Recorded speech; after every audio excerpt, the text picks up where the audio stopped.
Welcome to U.S. News Source Channel. Tension rose in Russia balls. Explosions resounded from several areas, one after the other. Flames rose from critical points. Explosions echoed in the heart of Crimea. Russian military airports continue to be targeted.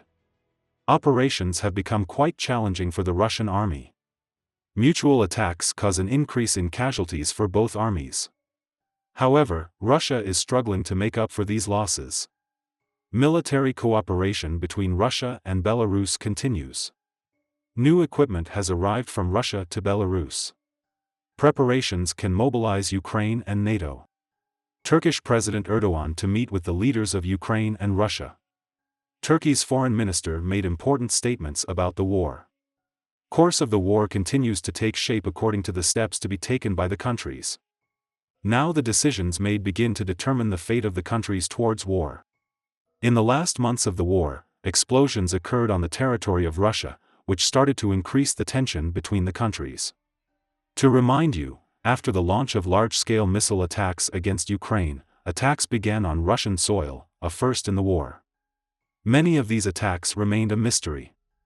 Moreover, it is known that military airports and important points in many parts of Russia have been subjected to attacks in the past weeks. On top of that, tensions still continue in Russia.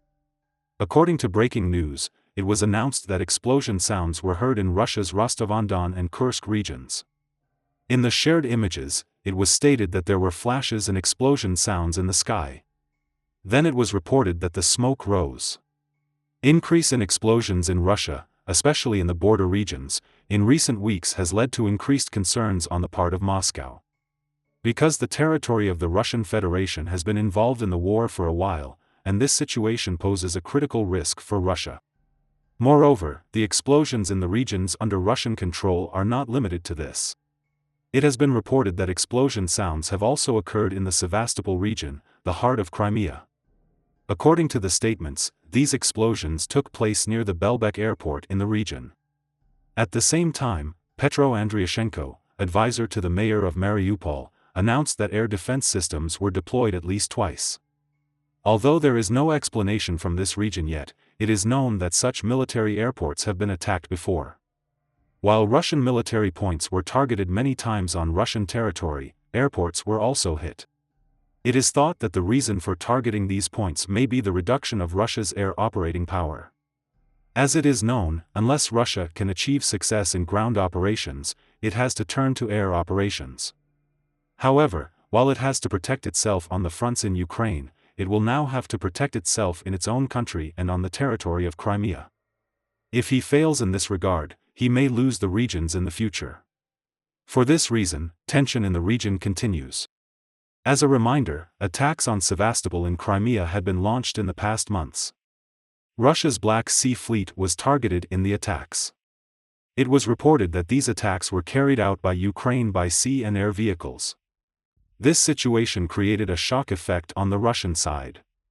Immediately after, an additional level of defense was added in the area. This port was used as the main port of the Russian Navy on the Black Sea. In fact, as a result of the attack, powerful explosions occurred in the port and the flames rose. Then, important Russian military ships such as a Russian Navy landing craft and a frigate were damaged. It was also alleged that an Admiral Grigorovich-class frigate ship was also hit. When this situation increased the anxiety on the Russian side, it withdrew its ships loaded with expensive cruise missiles. These missile-laden ships are now only brought in when there is an attack. It is immediately removed from the sea after the attack. This shows that Moscow is afraid of losing these expensive missiles. Fear of losing shows that the economy is in a difficult situation. Reason for this is that, as it is known, it has been sanctioned by many countries since it started the war against Ukraine. These sanctions negatively affect both Russia's military defense industry and the country's economy. If this situation continues in the long run, it will be much more difficult for Russia to repair its existing military resources or procure new military equipment. One of the most important factors determining the course of the war between Russia and Ukraine is the support they receive from the countries. While Ukraine has support from many countries, Russia receives support from only a few countries. One of these countries is Belarus. Cooperation between the two countries has continued since the beginning of the war. This time, Russia's Il-76A 50U aircraft, designed to track air and surface targets, arrived at the Belarus airport. Military cooperation between the two countries has been increasing, especially in recent weeks. At the same time, even though Belarus claims that it is not involved in this war, it shows its side by starting military preparations with Russia. Belarusian leader Lukashenko and Russian leader Putin have kept in touch since the beginning of the war and had many meetings. After these talks, military preparations began many times. However, if these two countries increase their preparations in the border regions, the measures to be taken from other countries will also increase. In fact, it is known that many NATO countries have deployed their military resources on the borders of these countries. If this situation continues in this way, the scope of the war may expand. But this situation will not turn out well for Russia and Belarus, because it is known that Ukraine receives support from many countries. On the contrary, Russia has little support for reasons such as starting the war. This has an important effect on behalf of both countries in the war. For these reasons, it does not seem logical for Russia to increase these moves despite the possibility of opposing NATO. Meanwhile, Turkish President Recep Tayyip Erdogan plans to hold a phone call with the leaders of Ukraine and Russia on Wednesday. Not many details were shared, except that he plans to hold a phone call with Volodymyr Zelensky and Vladimir Putin. Erdogan last met with Zelensky on December 11. During the meeting, the grain initiative from Ukraine, Turkey's aid, the situation of the Zaporizhzhia nuclear power plant and the peace formula were discussed. Turkey, acting as a mediator for both countries, has refused to impose sanctions on the Russian Federation since the beginning of the war.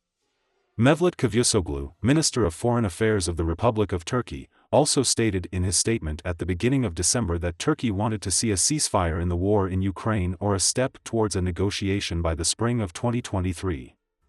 War between Ukraine and Russia will expire in February, but there is no peace-oriented situation between the two countries. Both countries are determined to end this situation with war.